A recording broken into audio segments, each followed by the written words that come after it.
อกสถานบนสันนิบันตันเข้าจุหนุ่มเท่าใจยิงวันนี้ก็ขอน้อมต้อนรับทุกท่านเข้าสู่รายการมรดกธรรมกำเมือง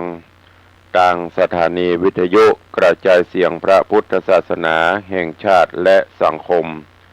คลื่นเพื่อการศึกษาพระพุทธศาสนาและวัฒนธรรมออกอากาศที่สถานีวิทยุวัดฝ่ายหินตำบลสุเทพอำเภอเมืองจังหวัดเชียงใหม่ในระบบคลื่นความถี่ FM 104.50 เมกะเฮิรตซ์สถานีวิทยุวัดหนองกายตำบลสันปะยางอำเภอแม่แตงจังหวัดเชียงใหม่ออกอากาศในระบบคลื่นความถี่ FM 99.75 เมกะเฮิรตซ์สถานีวิทยุ CM77 วิทยุอินเทอร์เน็ตล้านนาออกอากาศในระบบคลื่นความถี่ FM 97.5 เมกะเฮิรตซ์สถานีวิทยุพระพุทธศาสนาจังหวัดเชียงรายออกอากาศในระบบคลื่นความถี่ FM 99.50 เมกะเฮิรตซ์พร้อมนี้ก็มีวิทยุชุมชนเสียงตามสายห่อกระจายข่าวตลอดจนพี่น้องญาติโยมสาธุชนที่รับฟังสัญญาณอยู่ต่างอินเทอร์เน็ตรายการนี้ดำเนินโดยอาตมาภาพพระครูวิสิตศรีลาภรณ์เจ้าอาวาสวัดวังสิงห์คำตำบลป่าแดดอำเภอเมืองจังหวัดเชียงใหม่เป็นผู้ดำเนินรายการก็ได้น้อมนำสารธรรมคำสอนแบบพื้นบ้านล้านนาในรายการมรดกธรรมกำเมืองมาพบมาปะญาติโยมสาธุชนเป็นประจำกุวันก็เจริญปอนญาติโยมทั้งหลายตั้งอกตั้งใจสดับรับฟังต่อไปณโอกาสบัดนี้นะโมตัสสะภะคะวะโตอะระหะโตสัมมาสัมพุทธัสสะอาโก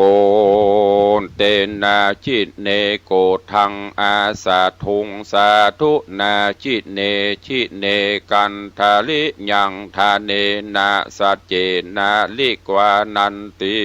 นันทินันติสาทะโวดูราสัพพุริสะตั้งหลายตั้งยิ่งใจหน่อยใหญ่ผู้มักไฟตั้งธรรมจุงดาจำบทบาทอย่าได้ขาดสูญหายกิจการหลายม้วนหมู่อันมีอยู่เก่งหาจุงวาลาตัดขาดสันนิบาตฟังธรรมจักไข่ปันบอกเราหูเก้าขี้ยา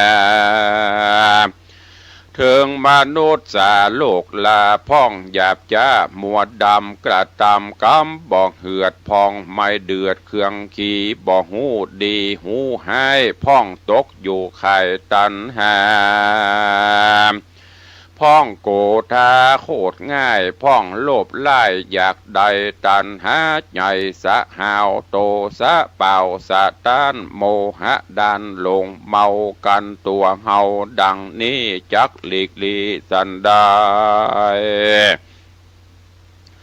อันจักไปกล่าวแก่ได้ผาแปรใจตัวบ่งเมามัวปะใบบาได้เป็นคาใจตนเตียวเวียนวนไปสู่ยังติอยู่อบายขอศรัทธาหลา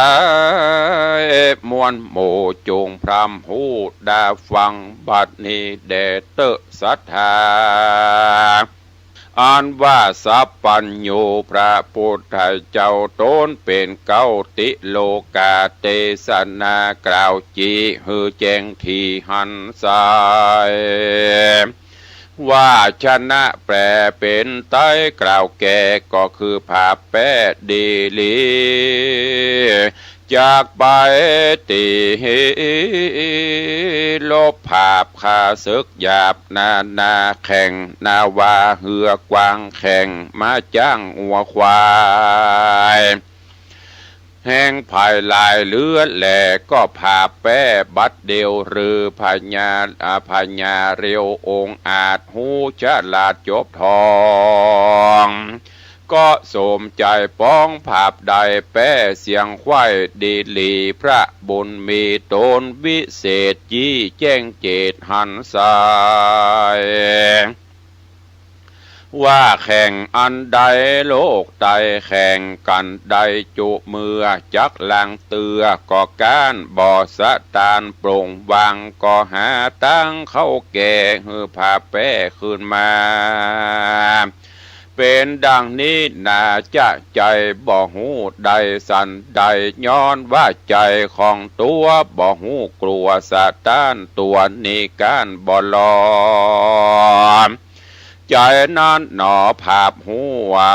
บ่หอนหูต่างวายล้างเตื้อผ่านพายติ้วไตต่างถอยไร้มัวดำย้อนตัวธรรมบากราหยาบเข้ามาภาพไปในฮืดลงไหลลิงลูเข้าไปสู่อเวจีเป็นตุกขี่ไม่เดือดอยู่บ่เหือดคืนวันคนได้ปันหูรอดบ่เหือวันกอดตัวเฮาบ่ลงมัวเมาบาใบยังคาศึกใหญ่อาธามจากสุกนำจื่นจอยบอดตามก้อยมองขี่ข้าศึกมีนั่นโสดคือตัวคิ้วโคดโกธาโตสะนาแถมเล่าโมหะเศร้าตัวร้ายโลภะป้ายมัวดำตั้งตันหาน้ำกระยาบเข้ามาภาพราวีแอวกวนควีละลาดอยู่บ่ขาดคืนวานจากผ่าแป้มันนั่นใส่พระที่ใบสัพปัญโยต้นเป็นครูแก่โลกดับทุกโศกมันภัยเทศนาใครกล่าวแก่ว่าอัตตาหะเวจิตังไสโยการภาพแป้ใจโตนเป็นมงคลเลิศดาลำเลิศป่าฮือเกิดโภกาใจนั้นนาหากเป็นนายส่วนรูปกายนั้นใส่เป็นข้าใจดิลีกันซึกมีกระยาบเข้ามาภาพในใจหรือมีคนมาคอยต่อตาถามลาบสาฟันแต่งเป็นกำแข็งได้ยอจะแจ้งปอดนาบอกโกท่าโคดกระโตสะหยาบจ้าตัวหานป้าฮือมาปานของได้โอจะไว้สันดีแมนจักมีคนบาปใจกระยาบกาลีมาบุบตีถูกตองใจแห่งห้องกาญาบอกโกท่าโคดให้ตีตอบคลายกับตีตอบสายกำใดเต้าอดใจตั้งมานาเกิดจอดด้านไปยาวบ่อสะหาวสวกราว่าคนต่อตากับเฮามีพระญาเบาลำหมอกกึดบ่ออกใจตานตัวแห่งมันนั่นใส่เป็นคนถอยไล่ปาลามันจริงมาแจ้งป้อยบุบตีต่อยกับเฮาโอดบันเตาไว้ได้บ่มาดไม่มัวดำเอาขันติธรรมจองหอยนับถึงร้อยปันโหนดับจิตตนไว้มันบ่ไหววันไปมาอันโกธานี้เล่าหากเป็นเก้าป่าวายคนยิ่งใจโลกไตจักมนไม่มองผ่านเสียวงวานปอแม่มีดแก้วแก่สหายคามเมตนาน้ำปีน้องคนร่วมห้องผัวเมียป่าเขาของเสียเครื่องใจเงินบาทไตคำคาพิษอาจญาเต้าเจ้ายังได้เขาขังกาได้โศกาต่ำก้อยตุกจองหอยเครื่องขี ต่างบอดเดหลายลาเกิดมาจากโกธาเหตุนั้นนาพระพุทธเจ้าตนเป็นเก้าศาสดาใดขุนนากล่าวจีหูแจ้งทีตามรายว่าคนยิงใจน้อยใหญ่ไผ่อดบะไผ่อดใดบอกโกธาเป็นต่างป่าโป้นจากต่างทุกยากเครื่องขี่แม่นผลบดดีมาด่าอายหงห้าเจ็บใจเรือมาขาตาต่อยเป็นกำถอยหานีอดหยุดดีไว้มันบ่ดวนสันโกธานักปราชญาเป็นแก่นว่าอันนี้แม่นขันติธรรมเป็นตั้งนำไปรอดเวียงแก้วยอดเนรปานดังคำโบราณกล่าวไว้ว่าอดเผ็ดได้กินหวานอดใจสันได้ซาอดไว้นาเป็นคำอดบดได้เป็นลำต้อนไม่ขอจุงได้ขาดนิ่งนายแม่นคนใดอดใดบอบมาดไม่โกธานักปราชญากล่าวแก่วัดใดภาพแป้ใจต้นเป็นมงคลเลิศลาดลำเลิศป่าฮือเกิดสวัสดีและนาดังมีอาติตากล่าวจีหือดาฟังอาติตั้งล่วงแล้วพระตนแก้วยอดมุนี10จัดมีทวน6กรรมมาตกจากลากเกิดมาเป็นนาคต่ำไตอยู่เมืองใหญ่บาดาลมีนามค้านบอกเราว่าภูริทัตเจ้าบุญมีศีลดวงดีสะอาดบ่ได้ขาดหักษาวันหนึ่งนายังจอดยังบนยอดไปดอยไกลจอยวอยปากกวางปั้มเป่งสร้างปาระเมหวังได้สู้ขี่ไปนากลำตัวกล้ามาไขว้ก็มีพรานใหญ่หมองูเป็นศัตรูตัวหายเตียวต้องพายเล็งหันเรือพายผ่านเข้าไกลยับเอาใส่กังการีบนำปลาบ่อจะลัดข้ามป่าดงดอนสู่นกรเวียงกวางมีชื่ออ่างว่าปาราณสีส่วนเจ้าบุญมีนอนเล่าห้อนไม่เอาเครื่องกาย้อนเข่าเขขาข้ามขาตีนย่ำนาและลังเป็นทุกขังบอดน้อยน้ำตาย้อยลำลายเจ้าโอดใจมักอาโสดบอกคิวโคดมาบอกฮือคิวโคดมาปานกันโกทหารไม่เดือดมาบังเกิดในใจเท่าจังไหลใบบอดจากถูกกูตอดเป็นผีบอดดาบอเป็นดีสักหยาดศีลสะอาดดวงใสเตียงขาดไป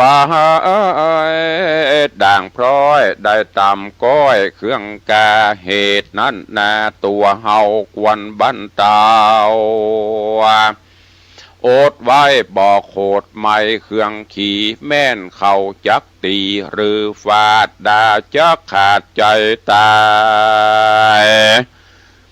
ขันตีลายโอดกันบ่ดวนสันโกธาเอาเมตตาเขาโพดเฮือคิวโคดนี้หายกรุณาลายจุเมื่อใจไฟเอื้อยินดีอุเบกขามีลำเลิศป่าฮือเกิดเจยบานบุญสมปานจ้วยก้ำได้ล่วงลำโอนตารายปาละมีลายเลิศแล้วได้นั่งแต้นแก้วเป็นสัพปัญญูส่วนมองงูบอดใบกะตำบาปเลือนลายการมันตายจิตขาดสติวิปลาสเวโวน ก็เอาตนมกใหม่ที่ลุ่มไตอเวจีเป็นทุกขี่ไม่เดือดอยู่บ่เหือดคืนวันและนาแถมประการหนึ่งใส่คนน้อยใหญ่ยิ่งใจโลภะลายเกิดตองในแห่งห้องสันดานมันเป็นมันตัวให้ลงมาลงอยู่ไข่อานาเนียปาราบอดใบโลภอยากใดของเขาลงมัวเมาบอกขาดตันหาปาดบังอามมืดมัวดำถอยร้ายไฟเอาไม้เผาใจหืดหลงลายข้ามเจ้าฮ้อนไม่เอาคืนวันไฟบ่มีควันแต่ใส่แต่ฮ้อนไม่เหลือแห้งฐานไฟแดงว่าฮ้อนนักหน่วงคอนเหลือหลายถูกต้องกายคนเฮาฮ้อนบ่เบานักแก่หากฮ้อนแต่หัวตีเอายาดีเข้าใส่ฮ้อนแสบไม่ก่อนนี้หายส่วนตันหาหลายนั้นใส่ฮ้อนเอาไม้นำนาบ่สั่งซาสักเตื้อไม่จุเมื่อคืนวานจักภายพันจักผ่าเป๊ะมันดันเราจูงตัดลากเงาหัวตีตัดตันหามีกิเลสตัวเก่าเหตุนำปาบอกฮือมาอยู่ไกลฮือเผาเอาไม่ไปในกันมันจังไรตัวถอยมาจองหอยในตนจิตกังวลอยากได้จุงเฝ้าไล่มันนี้กันตันหามีเกิดตองในแห่งห้องหัวใจรีบเรียวไวห้ามไว้อย่าเหือใดมีมานักปราชญากล่าวแก่ว่าเฮาพาแป้ใจตัวบ่เมามัวลายหลากได้โป้นจากต่างผ่านแถมประการหนึ่งใส่คนน้อยใหญ่ยิ่งใจโมหะลายถูกต้องในแห่งห้องอินทรีย์จิตบอดดีปั่นบาปาเป็นฟ้ามัวดำบ่หันทำวิเศษย้อนกิเลสบังตาไฟตันหากรรมสะเอาราคะเอาตังจะจักอยู่ในลุมร้อนนักหน่วงคอนนำนาดังดอยปัปปตานั่นใส่เต่งนิบไว้ดีลีพระมุนีตนวิเศษจี้แจงแจงเจตหันกลายเตสะนาไข่กล่าวแก่ฮือผาแป้ตัวมันฮือได้พันมวยมอดบ่ฮือรอดขึ้นมาโลภะนาทวนทีมาหุ่มหีใจเนวใจนั้นเหลวอยากได้ของน้อยใหญ่เข้ามาจุงมีศรัทธายังเชื่อใจไฟเอื้อยินดีเข้าของมีสละออกเอาทำฟอกไปนายฮือตานจะไปจะใจผาแป้ควายศัตรูอันมาจูมากนาฮือมันกวาดลานีราคะมีลายลายแลมารุมแผ่ในใจไล่หนีกระอย่าจ้าอย่าเป็นข้าตัวมันตันหาวันจองห้อยจากตามก้อยเครื่องขี่กันเฮาข้าการราคะมีถอยไล่ก็จักได้เครื่องการโกรธาคิวโคจักมีโตดหลายประการโตสะหันมาเข้าจากมืดเศร้ามัวดำโมหะนำลิงข้ออ่อนจากลุ่มร้อนปานไฟกวนนี้ไกลอยากไกลบ่หือมันได้มีมาและนาตาสมาสาทะโบ เหตุนั้นใส่คนน้อยใหญ่ยิ่งใจแม่นใจหมายไฟหอยใครชื่นจ้อยสวัสดีได้สุขีจัดนี้หรือตายจากนี่เมืองโคนนาได้เกิดโบโฮโอโฮอนจันฟ้าจูงโอดโคดกระอาโกธาแม่นมีคนมาว่าให้บ่ตอบสายแต่นกรรมบ่มัวดำโคดไม่โอดไว้ได้สันดีสติมีนานำปัญญากว่าตามหลังละมัดระวังจุดานฮือผ่านยานกรรมบาปอันกระยาบนานักปราชญาเป็นแก่นว่าอันนี้แม่นกองธรรมแป้ต่างดำเอาไม่มันถอยไรจูประการ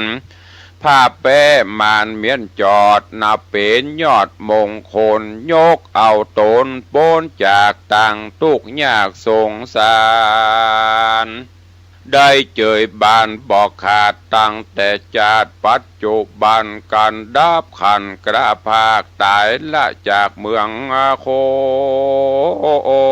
นนาย่อมเอาโต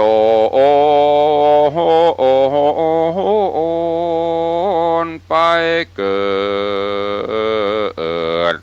จานฟ้าเลิศเมืองสวรรค์หรือภายผ่านไปรอดเวียงเกี่ยวยอดมหาเนตรปานา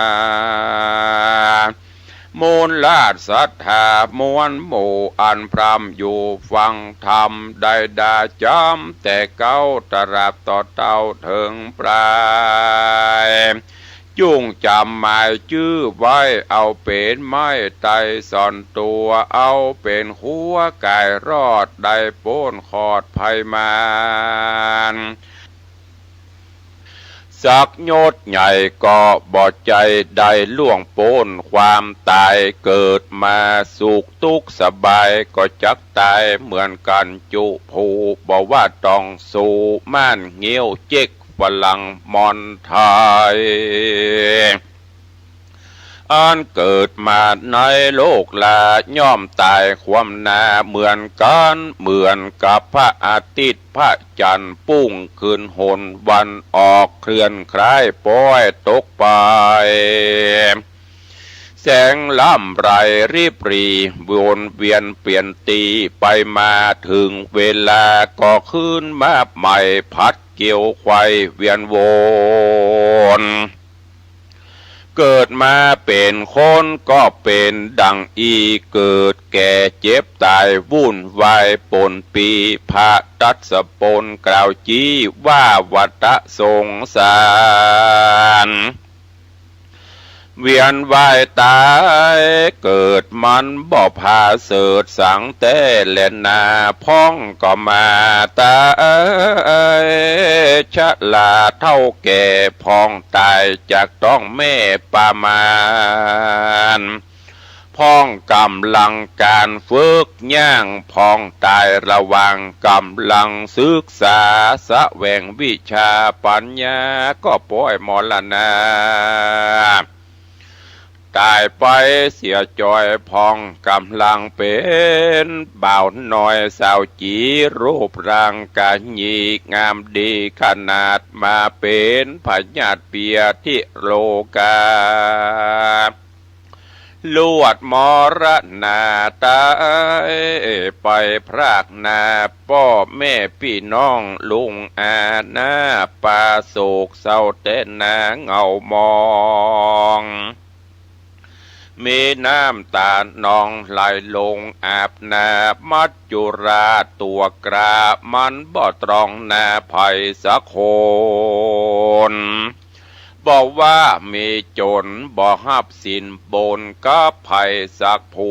บางพ่องจืนสู่มีเบี้ยมีเงินบ่คัดบ่เคินเปิ้นยืมเปิ้นกู้เก็บไว้ในตู้เป็นแส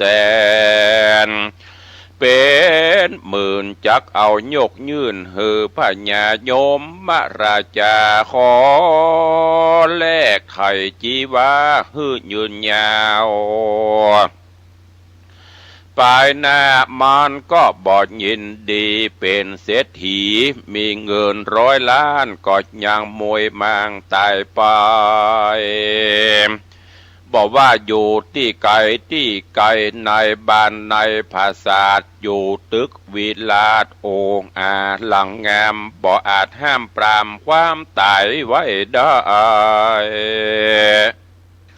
มาระนังอันว่าความตายนี้ใส่แม่นพระมุนีเจ้าหนอทา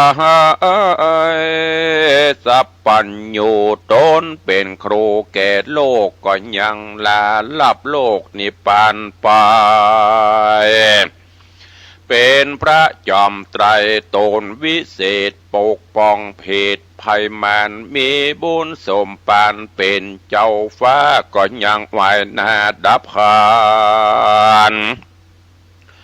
อยู่บนสวรรค์แหล่งลามันก็ไล่คาราวีมีอินตาพรหมยมพระราชครุฑนาคน้ำนาคีตนมีฤทธิ์ที่เรื่องเดชก็บ่พ้นเขตความตายมีความแตกสลายเป็นที่สุดแต่เล็ดนาแถมประการหนึ่งนัดนาเป็นอาการละมรณาอายุติคามาหมดหดสันบ่ถึงขีดคันจากมุ้ยเมื่อมอนตามคำสอนพระบาทตามธรรมสอนพระพุทธเจ้าตรัสกล่าวไว้ว่ากรรมมุนาวัตติโลโกดังนี้พระกล่าวจีวสัตว์โลกย่อมเป็นไปตามกรรมกรรมจักนำจ่องหอยฮือเรียบร้อยดีงามฮือเลี้ยวสามตำจะฮือความนาหนอวามวายสุขสบายทุกยากเพราะกรรมมาวิบากปามาบุพจาตก่อนสร้างความเลือดร้อนสร้างความเดือดร้อนมากลวงลายกรรมบอกหายคืนตอบทำดีได้จอบคือความสุขความทำความชั่วได้ตุกอนาทรฮ้อนไม่เหมือนวานพืชไว้ถั่วเต้าแต่งงาผลตีออกมาเป็นถั่วงาแต่งเต่าอุปมาเนเหแล้วสันใดอุปไมยกรรมเป็นดังดีที่ได้เทศนามาบัดนี้นะมูลลาดศรัทธาที่ มูลลาดศรัทธาที่คนเฮาบ่ฮู้เรียกว่าอนิมิตธรรมที่เขาครอบงำสัตว์โลกบ่ฮู้ทุกโศกโศกา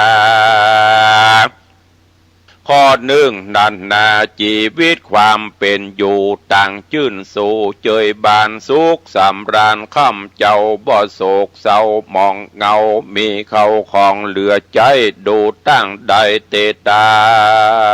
นบ่ทุกข์พรานเดือดไม่ขัวเครื่องใจโถมทองทรัพย์สิ่งของมากปอมีตึงล้อรถยนต์มีคนสรรเสริญเยินยออยู่ไปบ่ปอเมินจิบหายไว้เสียงหน้ามองมนเมียงพ่อการกระทำเอาไปจำนำแลกเงินไว้ใจเพราะความอยากได้โลภะตัณหาถูกอวิชชาปิดบังห่อหุ้มใจป่าใจเปิ้นบอกกุมเป็นนี่เป็นศีลเลยเป็นกวงเบาเวินแปดเปียงดังป่าย้อนบอกกึดหลังระวังไปนะ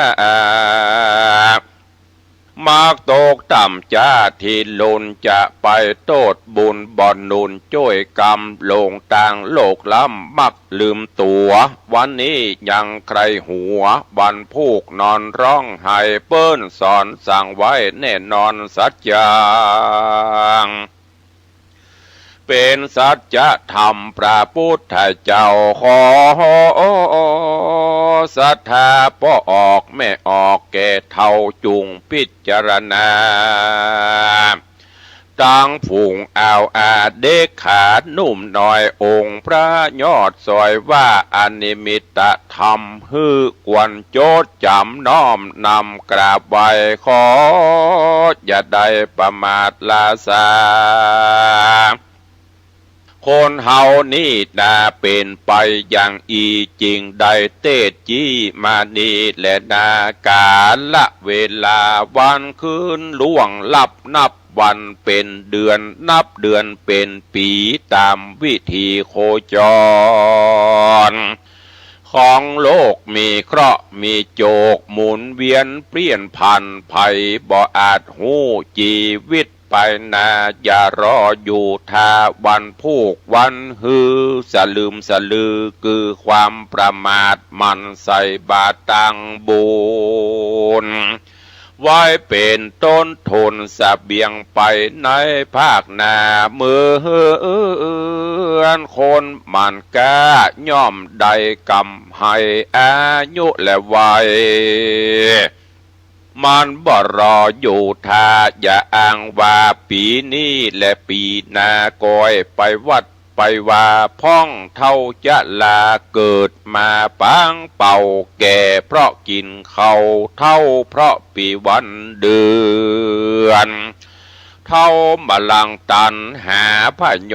จะนะสั่งบทใดจากนบกราบไหวพระสงฆ์องค์เน้นยกของน้อมเกณฑ์บ่เป็นบ่ถูกปุ่นมาอายลูกเกิดมาทีหลังบางพ้องก็ได้บวชเป็นน้อยเป็นนานก็ยังหาแก่นสารสั่งบทใดเฮียนหูทำไว้บ่ดอกบ่ได้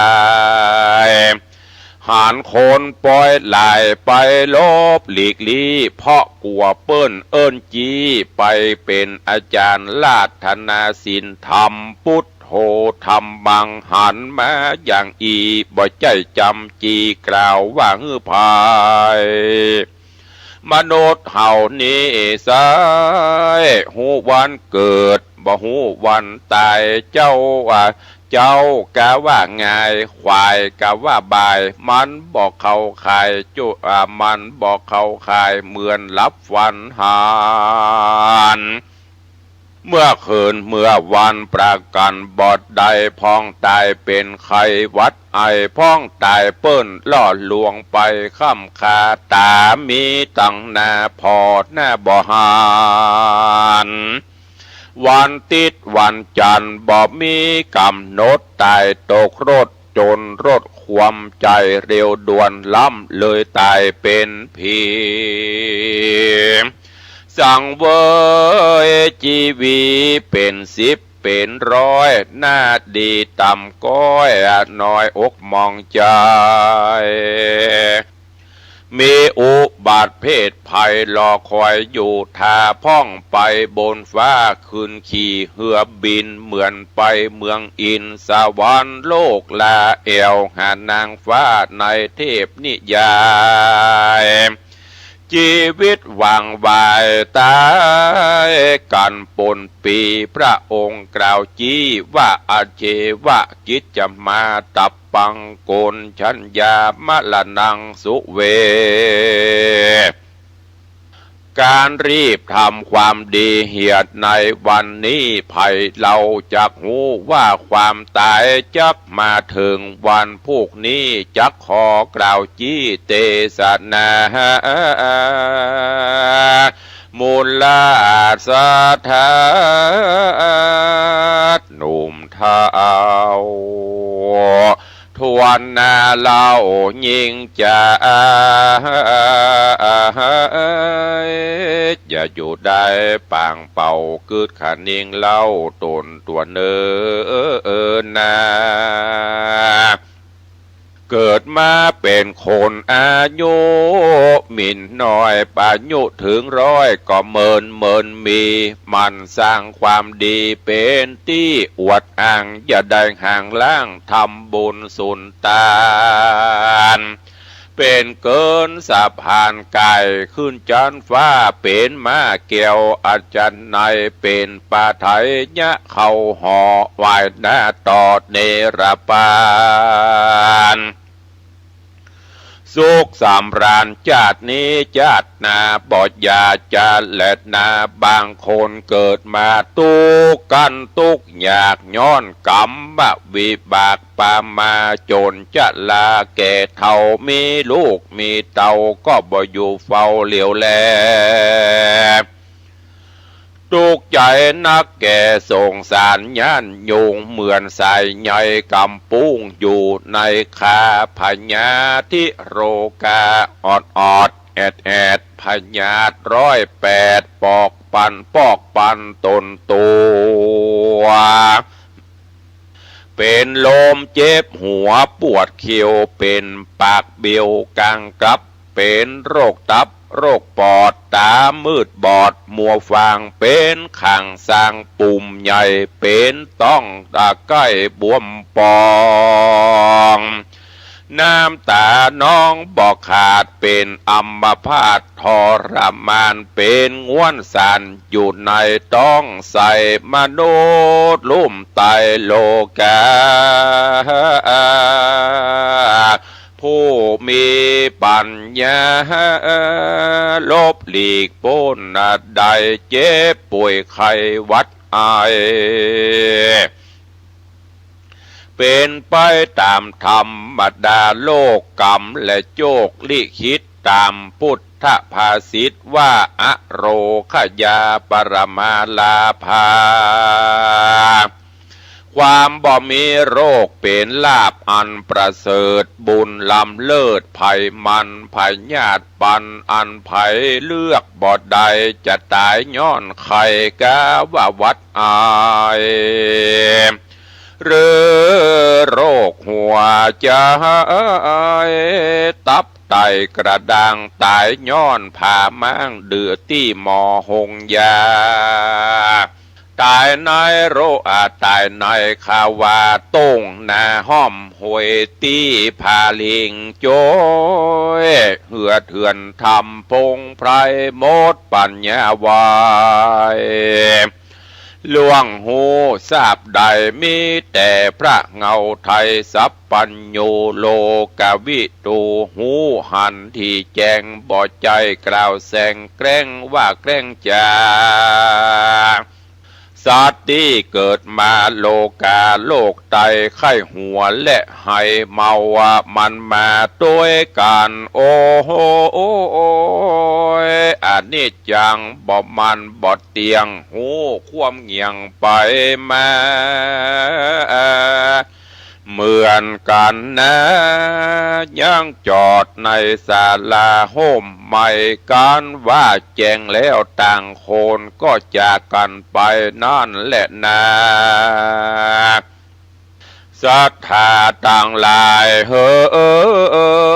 ยที่นั่งอยู่ฟังอยู่ที่จุงฟังคือที่แปลงใจกี้เจยบานยกมือสานใส่กล้า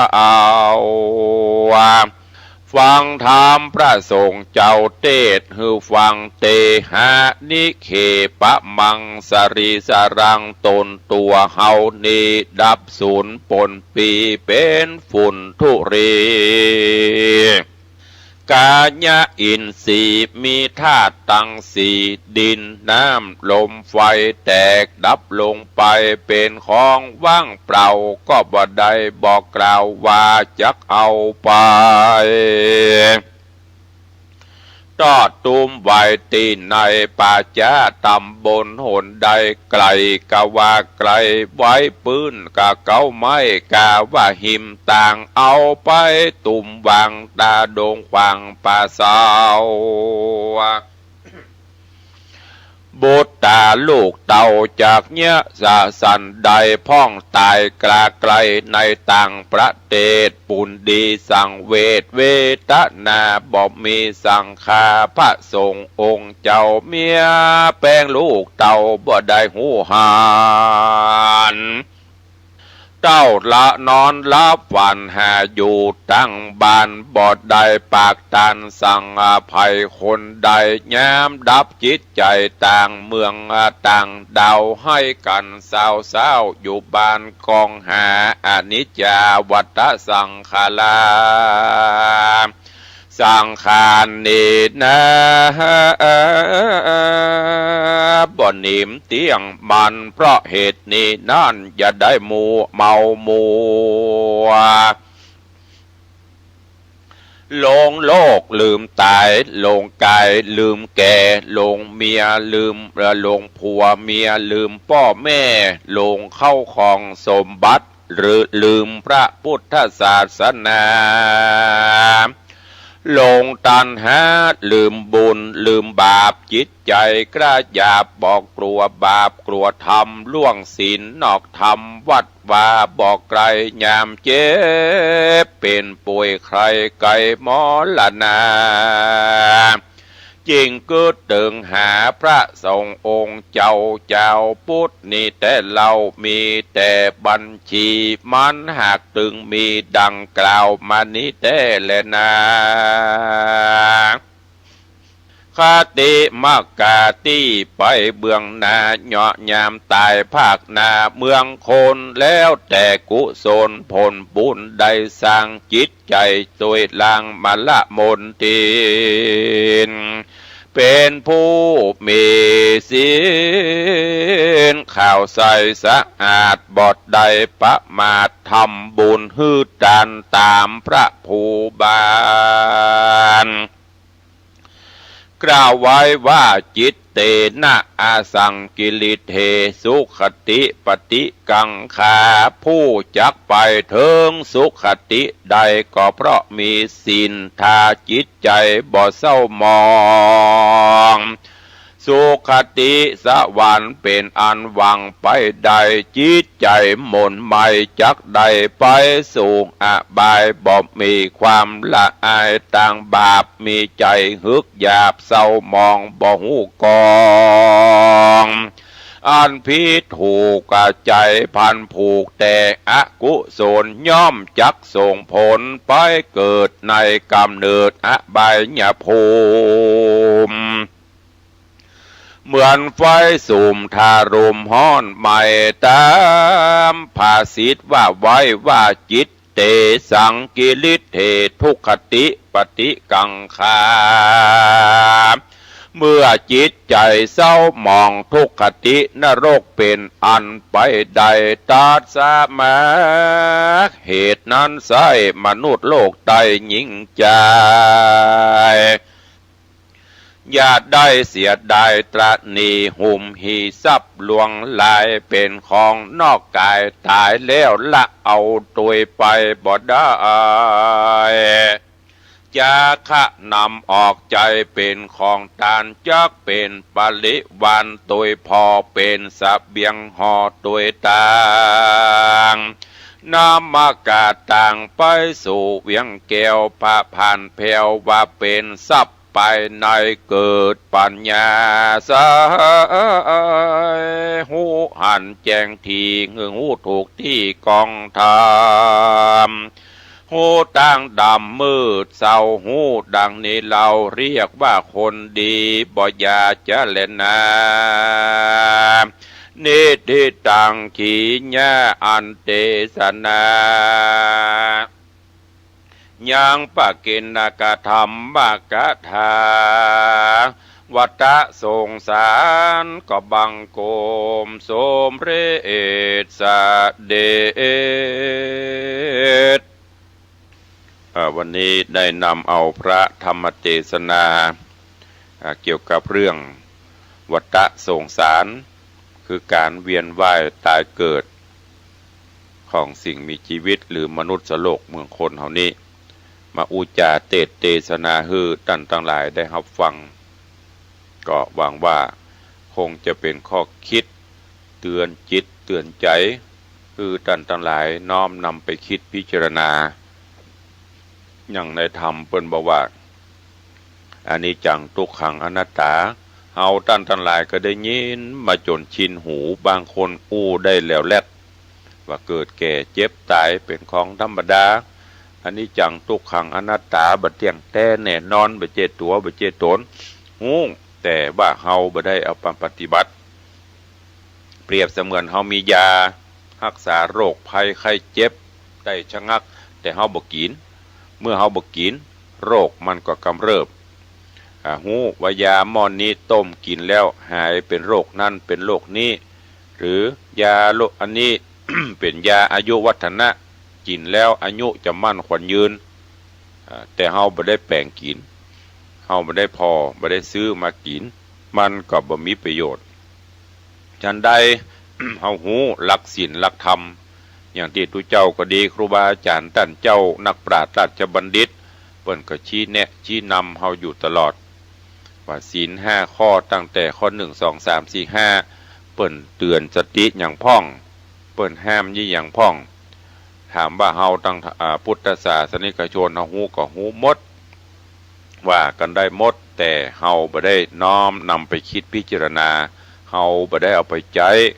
ประโยชน์มันก็จึงบ่บังเกิดขึ้นมีดมีจะคมปานใดถ้าปล่อยให้ขี้เมียงขึ้นเกาะขึ้นกำประเมินมันก็มีดนั้นก็บ่คมหรือมีดมีมีดคมกริบแต่เฮาบ่ได้ใจเอาไปฟันไปตัดอย่างมันก็มีบ่ได้เพราะฉะนั้นศีลธรรมคำสอนของพระพุทธเจ้าเนอะเบญจศีลเบญจธรรมตั้งแต่ ศีลธรรมอันเป็นหลักมนุษยชาติเป็นหลักที่พุทธศาสนิกชนเขาจะต้องมีและปฏิบัติกันโดยเฉพาะศีล5ข้ออันเป็นศีลเบื้องต้นก็ขอให้เฮาท่านทั้งหลายมีแล้วก็นำไปใช้ในการประพฤติปฏิบัติอย่างที่เคยได้บอกที่ครูบาอาจารย์เพิ่นเคยได้เล่าได้อู้ให้ฟังว่าศีลธรรมไม่กลับมาโลกาจะวินาศมันเหมือนแต่บะแต่ท่านทั้งหลายก็ลองไปคิดพิจารณาเขาจะได้ยินบ่นกันอู้กันยุคนี้สมัยนี้ ไปโตดไปตาว่าศีลธรรมเสื่อมศีลธรรมเสื่อมจริยคุณธรรมจริยธรรมเสื่อมท่านทั้งหลายสิ่งเหล่านี้บ่เสื่อมจากโลกคุณธรรมจริยธรรมมันบ่เสื่อมแต่อย่างที่เราเคยได้ยินครับเป็นคุณธรรมคือตัวเก่านั่นแหละเป็นคนไปทำหลักศีลหลักธรรมของพระพุทธเจ้าอยู่มาถึง 2,600 ปีปลายเข้ามานี้แล้วบ่ได้เสื่อมสลายไปแต่มนุษย์สยชาติมนุษย์คนเฮาต่างหากเสื่อมจากศีลจากธรรมปล่อยกิเลสความโลภความโกรธความหลงความมัวเมาหลงละเลงในลาภยศสรรเสริญเจริญสุขมีเต้าอี้บ่ฮู้จักปอเสาะหาแต่หนอเข้ามาเติมมาแถมเพิ่มความทุกข์เพิ่มความสนองกิเลสตัณหาขึ้นสุดท้ายก็ทุกข์อย่างที่ ครูบาอาจารย์เพิ่นเคยเตือนที่ทุกเจ้าเคยอู้ให้ฟังบางคนเก็บไว้แต่เนอจะกินก็กลัวผานจะทานจะทำบุญก็กลัวเสี่ยงเก็บไว้จนบ่กินบ่ผานบลาเจ็บออดแอดซื้อยามากินเหียหงยาก็บ่เข้าหงยาก็บ่ไปบ่ปบบ่ปะหมอที่ไหนได้ปลดเกษียณหรือว่ายังบ่ตันเกษียณ58 59โรคภัยเข้าลุมเล้าสตางค์ที่เก็บเอาไปยุกไปยาตัวเก่าหมดเพราะทรมานสังขารบางพ่องทำงานหามรุ่งหามค่ำบ่พักบ่ผ่อนก็หวังว่าจะสุขสบายไปหน้ามีแล้วใครมีแหมที่เฮาหันประโยชน์หลายๆที่เฮาหันหลายๆท่านหลายๆคนหลายๆรายเพราะนั้นก็เลยเอามาเตือนสติเนอะคือญาติโยมทั้งหลายร่างกายก็พักผ่อนพ่อง มีเงินมีทองก็กินเปิ้นกินได้กินเปิ้นตานได้ตานเปิ้นไปได้ไปก็เอาละไม่ต้องไปหวังมันไม่มีเปิ้นหมื่นล้านแสนล้านอย่างเปิ้นยิ่งมีนักก็ยิ่งตุกนักมีบัดถ้าว่าเป็นหมื่นล้านน่ะมอกสัก2-3 ล้านนี่ก็จะตุกนะกูจะเอาไปไว้ที่ไหนจะเอาไว้ที่หั่นก็กลัวขโมยจะเอาไว้ที่นี่ก็กลัวจะเอาฝากธนาคารกลัวธนาคารล่มเนี่ยเป็น power เป็นวิกลวิการจริตออกไปกับอันนี้ไปเหี้ยกับกลัวเปิ่นมาคุบมาจริงเอาแหมเนี่ยเพราะว่ามันมีกิเลสตัณหาเข้ามาเพราะฉะนั้นให้ยึดหลักธรรมคำสอนพระพุทธเจ้าเปิ้นสอนไว้จะไปเปิ้นก็เอามามาจาแนะนำเล่าหรือว่าเทศบรรยายให้ท่านทั้งหลายได้รับฟังกันก็ที่สำคัญดังที่ได้บอกฟังแล้วเก็บแล้วเอาไปคิดพิจารณาและสุดท้ายเอาไปปฏิบัติมันถึงจะบังเกิดขึ้นได้วันนี้เวลาหมดเวลาลงแล้วก็ขอฝากธรรมะเล็กๆน้อยๆนี่ให้ญาติโยมทั้งหลายเอาไปคิดพิจารณาแล้วก็เอาไปใช้ในการดำเนินชีวิตประจำวันขอความสุขสดสดีจงบังเกิดมีกับครูบาอาจารย์ท่านเจ้าพอออกไม่ออกศรัทธานาบุญพุทธศาสนิกชนทุกท่านอยู่เย็นเป็นสุขจุ่มเนื้อเย็นใจสุขภาพพระนามัยสมบูรณ์แข็งแรงเหมือนกันจุตนจุองค์จุผู้จุโหนจัตตารโอธรรมาวัฏันติอายุวันโนสุขังปะ